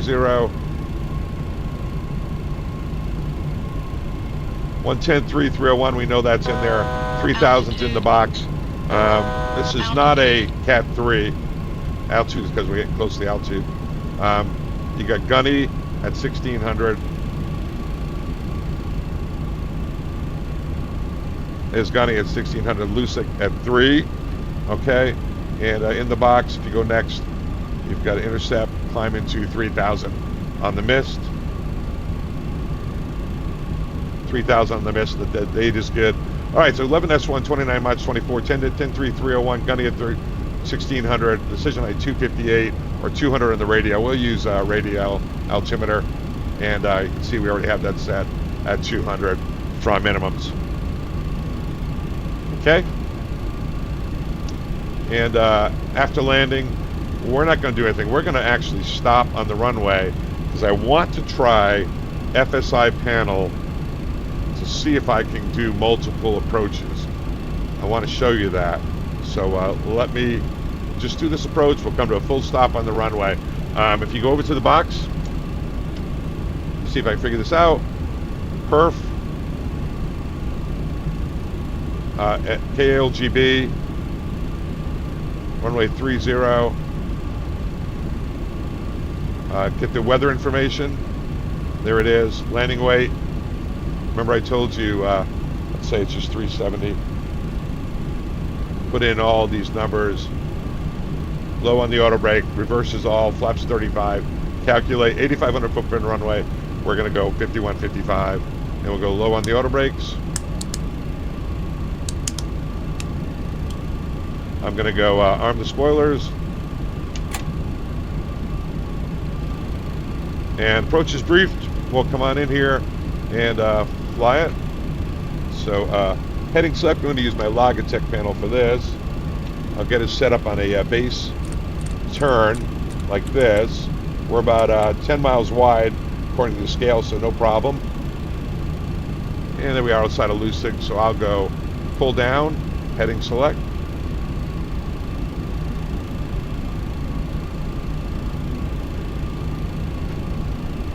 So we're going to try to do multiple approaches here using the FSIPanel. Should be fun. The landing itself, guys, I'll use flaps 35. On final, it's going to be close to like 4 degrees nose high, 70% on the N1 when you're fully configured. In the event of a missed approach, you go toga, which is down here. It's on the top of the throttle. I have a button on mine. Going around, positive rate, gear up, set missed approach altitude, which would be 3,000, which is set. So you'll have runway heading set, 3,000 set, and above 400 you either go heading select or nav. And when you go missed approach, your initial flap setting will bring it all the way up to 20, up to 15. So up 2 clicks. All the way up to 15. That's the plan. Hope this helps. Feel free to comment, suggest anything. A lot of you guys have been flying this on other platforms. Really important point here. See how nothing's in magenta? If you went nav on the missed approach, it doesn't know where it is. So it's real important, even though you're on heading here, to go direct. And in this case, I'm going to go direct to Lucic. And now you can see that on here, Lucic is in magenta, so the airplane will know where it is should we have to go missed approach. I'm going to bring the airspeed back a little bit. And we're 255, flaps 15. Your speeds are down here, guys, if you want them. Actually, I have them written down. And they're on the checklist as well. Right down here. Wrote those there. All right, now see how it's white? That's because I haven't pulled on the speed yet. There we go. So we're flaps 15, and it's coming down nicely. Decrease. And we can probably start our base turn. Roll the wheel. Over, we'll give it a dog leg here. somewhere in there, and then you pull out on it, which like there. Okay, here we go.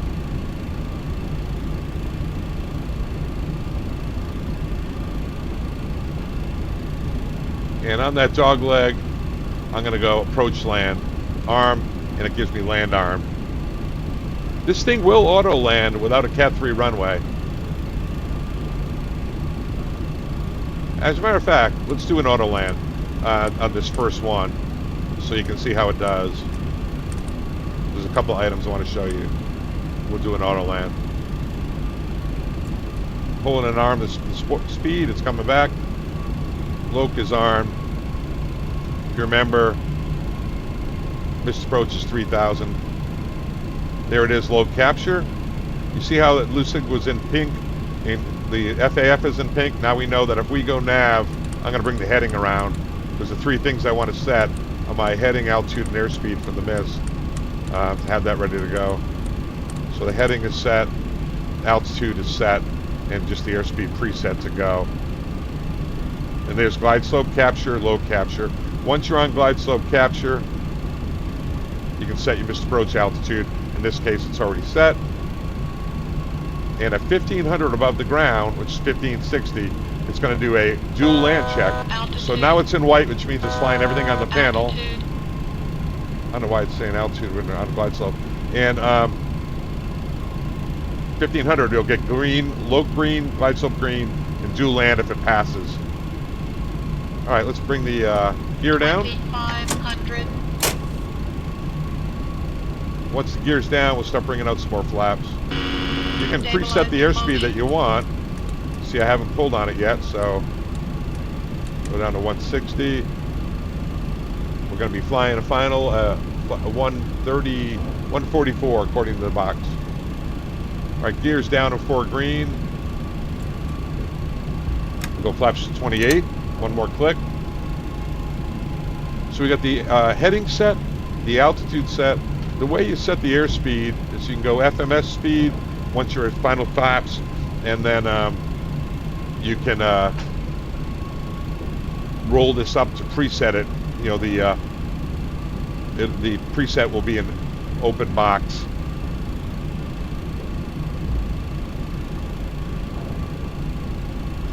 All right, let's go. We're below 190, flaps 35, 4 landing check. 4 landing check, we check auto brakes, spoilers, Stabilizer motion. gear, flaps. 4 landing checklist complete, and lights. 4 landing checklist complete. Clear to land. There's the runway. We'll let it auto land, guys. There we are at 1,500. You see dual land, glide slope. All's good. Bring it down to approach speed. Let's go 145.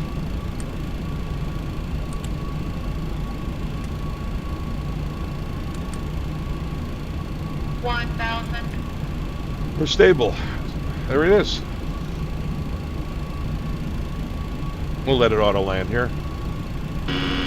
Stabilizer motion. Stab trim's back around 11.7. It's not too bad. We'll see how it does on the thing. You can see that the wind component looks like a 5-knot tailwind. Red over white, 2 red, 2 whites, doing a nice job. Stabilizer motion. That's better. I'm not going to preset the airspeed, guys. Just let it auto land. Because sometimes it goes a little crazy, so just don't feel like doing that. 400. I want you to watch these enunciation. 400. The FO would stay inside the whole time. At 300, captain starts going inside, outside. Approaching minimum. Stabilizer motion. Do land, do land. Minimum. There's align. It's aligning the runway. And you're going to get a 100. flare enunciation. 50. There's the flare. 40, 30. 20. 10. Autopilot's still on. Throttle's idle. Coming to reverse. Auto brakes are off. Stay on center line. 3 in reverse. 80 knots. Autopilot's coming off. Coming out of reverse at 80.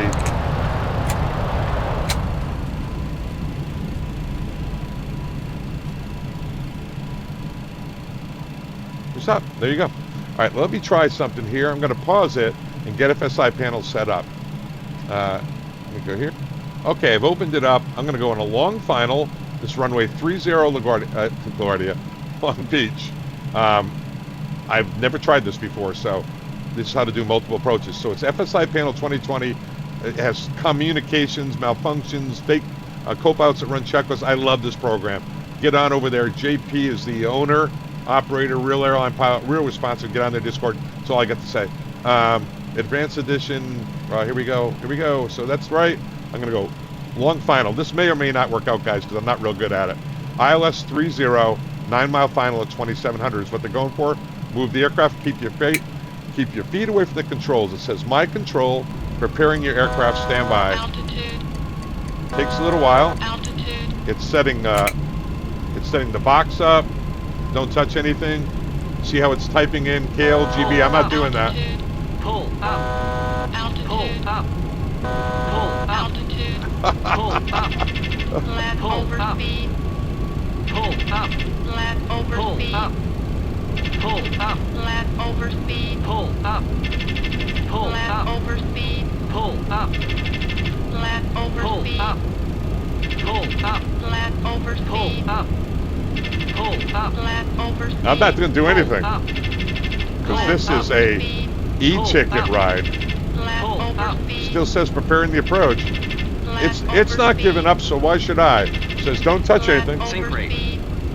Sync rate. Stabilizer motion. I'm not scared. Well, maybe a little bit. I'm just leaving it alone. I'm leaving it alone. Are you kidding me? Guys, that was an e-ticket ride. I am so pleased. I'm still not touching anything. Be patient. So what it did is it set up the box, NavRad, it put in the ILS freak, flight plan, it put in the missed approach.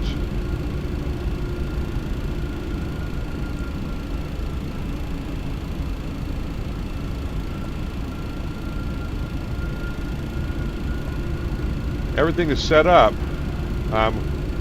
I'll tell you, it's probably something I'm doing wrong, guys, because when JP does it, it comes out better. But anyway, here we are. Are you kidding me? Are you kidding me? So I'm going to put in on the approach, and you hold the brakes for 3 seconds, and it's going to start flying. There he goes. Autopilot's on, low capture.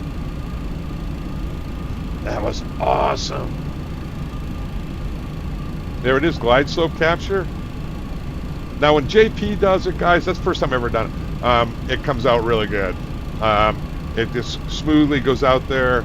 We'll give it one more shot after this, see if we get an equally as exciting ride. So I'm going to go down auto brakes. It says I need to disarm it, rearm it. So we get gear flaps, auto brakes. Good. Yeah, go over to his website if you want to know how to do this stuff. So once again, this one will manually fly it in. I'll just do it here since you can't. There's nothing to see out there. Weather's stinky. I'm going to pick off the autopilot and fly it in. And there you go.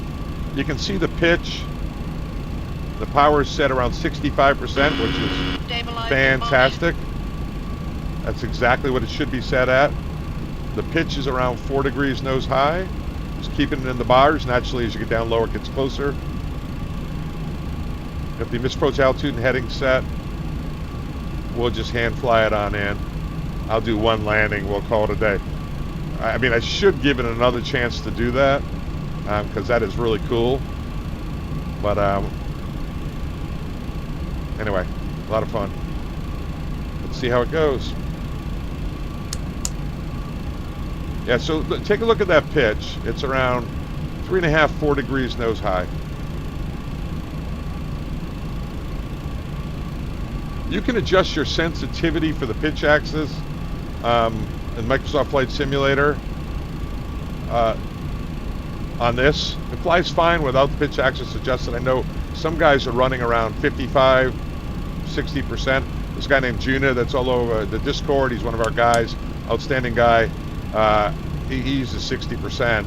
I tried it, and yeah, it flies really nice. See how beautifully it's flying now. 1,000. Well, 1,000. I do have minus 50% on the pitch sensitivity set.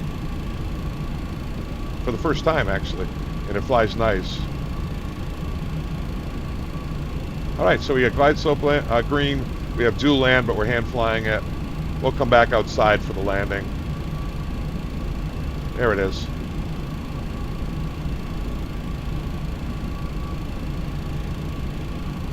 Alright, so I'm going to break the sink at around 30 feet. Grease it on. 500. I'm going to get a beautiful touchdown. I just know it. I just know it. 400. 400. Approaching minimum. Approaching minimum.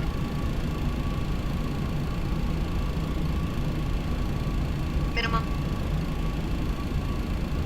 Getting a little bit low. 100. Glide slope. 50. Glide 40. slope. 20. Sink rate. 10. Not my best slow. landing. Sorry guys, I got a little low. Lower the nose smoothly, coming into reverse. We didn't usually reverse till we hit the nose down the runway. Full reverse till 80 knots, then bring it out.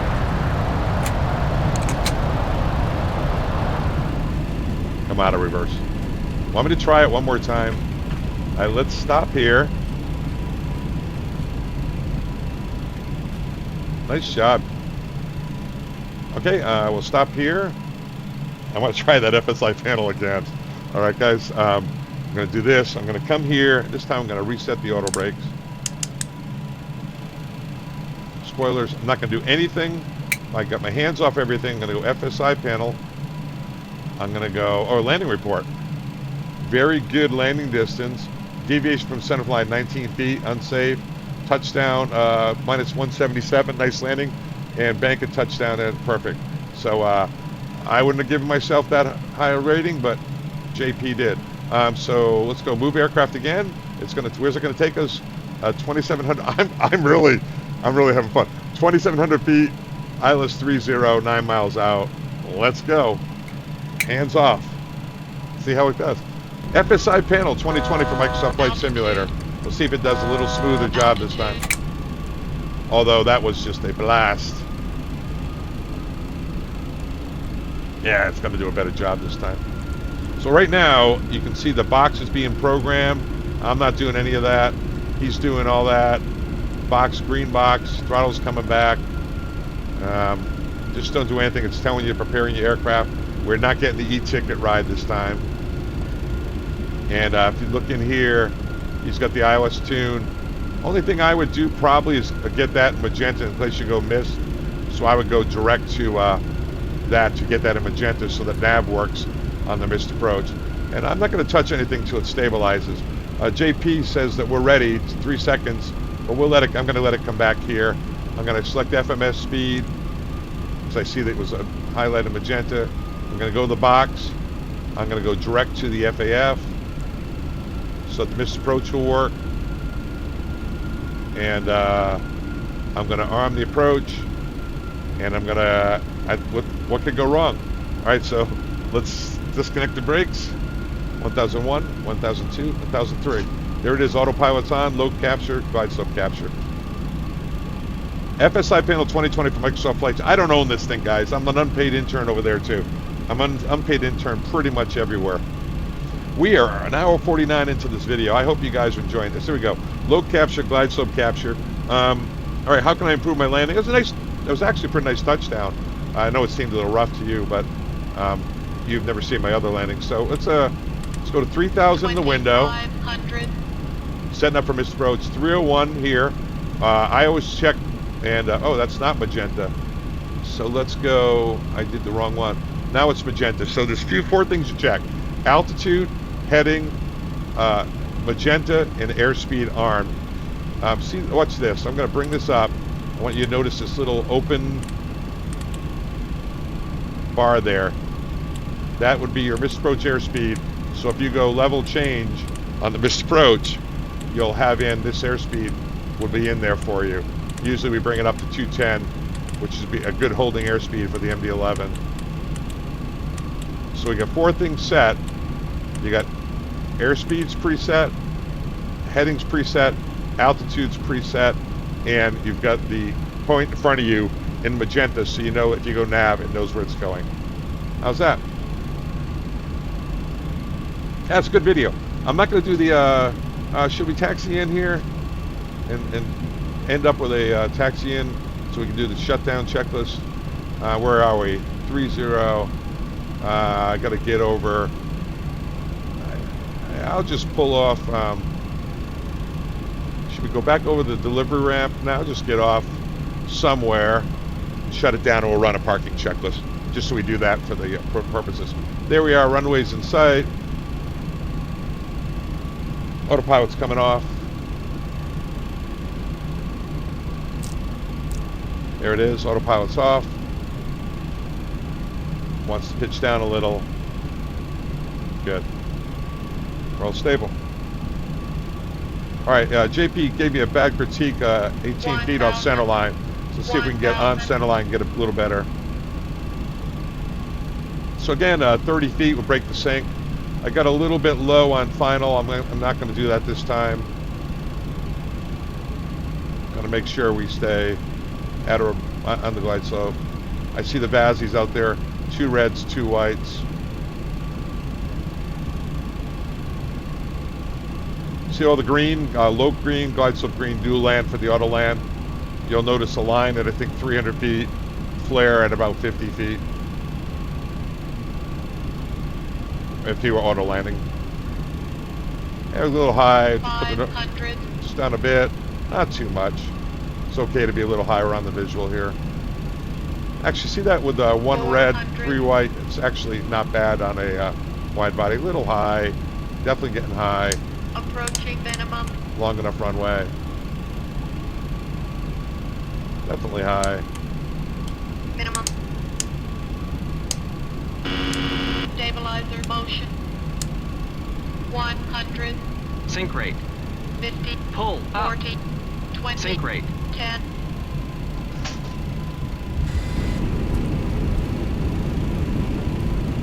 A little bit erratic final. When the nose is down, reverse. Man, this is fun stuff. Remember where my nose gear is, right where this tape is? Out of 80 knots, slow it on down. Bring it out of reverse.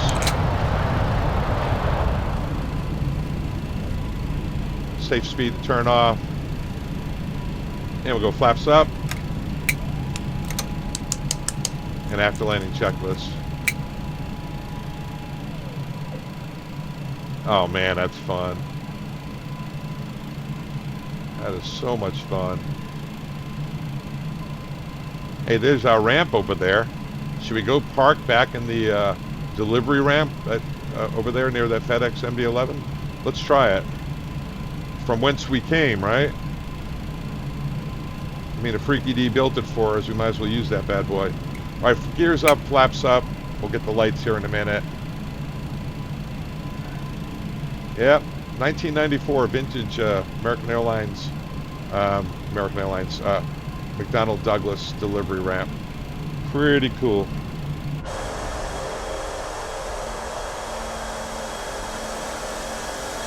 Yikes, that's scary.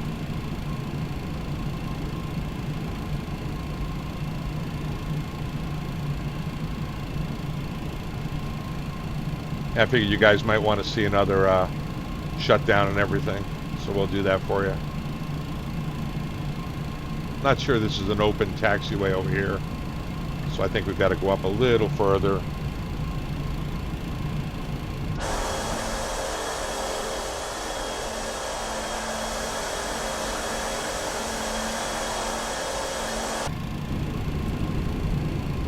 Take Alpha Bravo here.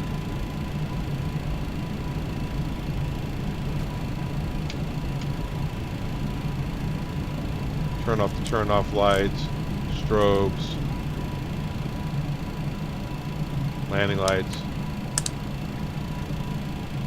Yeah, JP has this where on the MD-11 now, on FSIPanel, it'll do the checklist for you. I don't know if he has it here. Yeah, there it is. Watch this. After landing flow, you click on that. It's going to do everything for you. Pretty cool. He's having a shutdown checklist here. It's not real valuable for me in trying to instruct you guys, but we're going to return this. We'll say we're bringing it back to the ramp or rejecting it. I don't know, guys. It's early in the morning. And he is, we'll start the APU up here.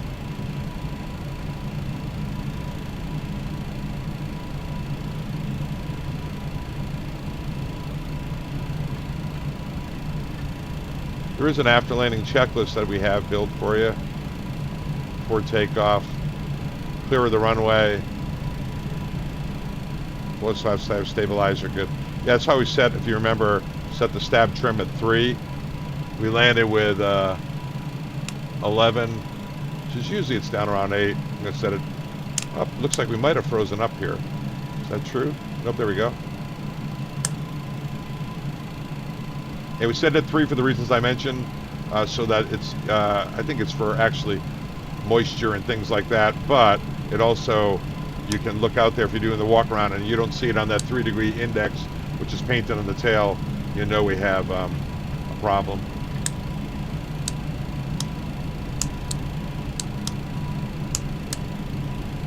All right, came from the second one, bring it on in and shut it on down.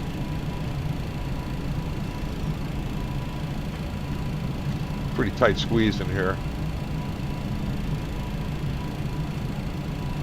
Man, I love this stuff. A lot of fun. A lot of fun.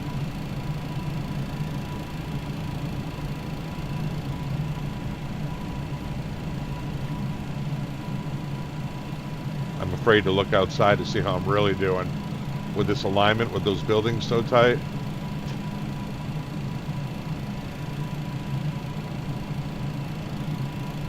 We're going to say I'm doing great.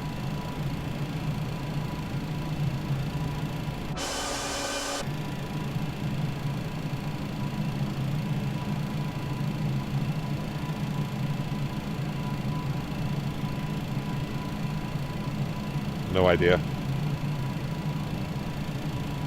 I'm just going for the center of that blast screen. All right, brakes apart. Seatbelt sign is off.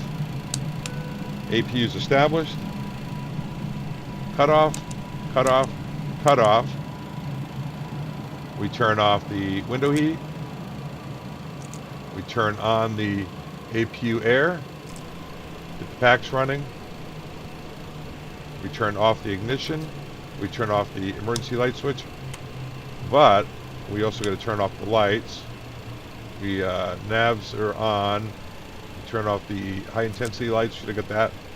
And let's come in here and we'll run the JP FSIPanel shutdown.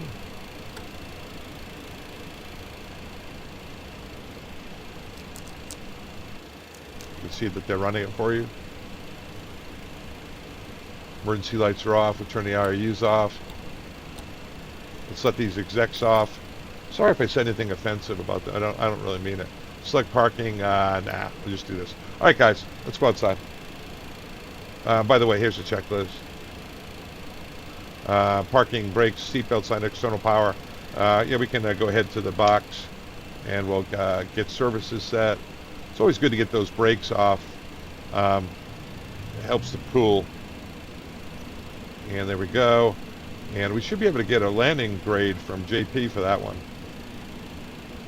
Landing report, moment of truth. Unsafe landing, I deviated 20 feet from center line. Touchdown indicated. Oh, look at the touchdown, guys. -2 feet. KISS landing. Yeah, that's nice. Unsafe because I was deviated from center line. Landing distance was good. All right, good. Who's better than me? Just about everyone. So this is emergency light switches are off. Status page, windshield landing lights, defog off, IRS are off. Cockpit light. Let me take a look at the overhead. Make sure it's shut down properly. In fact, it is. Lights are all out, navs are on because still power on the airplane. External power is on. We'll kill the APU. Bleeds are off.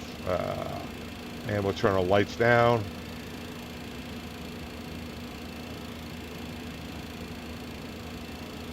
One, two. The truth is we would turn off the systems display also, the CRTs, before we did it. But we're out of here. Let me go up here. We fly around. One more look at the McDonnell Douglas factory. Right over there.